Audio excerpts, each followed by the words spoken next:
لبيك لا شريك لك لبيك إن الحمد.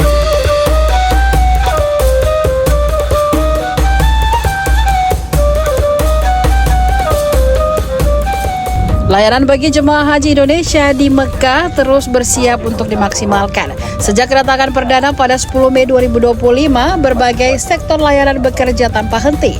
Hotel tempat menginap jemaah kini siap dengan layanan lengkap, mulai dari transportasi, akomodasi, konsumsi, hingga fasilitas kesehatan. Seperti di Hotel Durat Rafat 1021, Sektor 10 Wilayah Misfala.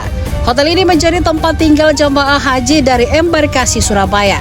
Di dalamnya telah tersedia klinik yang memadai untuk penanganan pertama.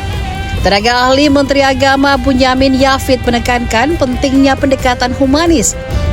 Pelayanan yang ramah dan empatik penting untuk menjaga kondisi emosional jemaah, terutama setelah perjalanan panjang dari Madinah ke Mekah.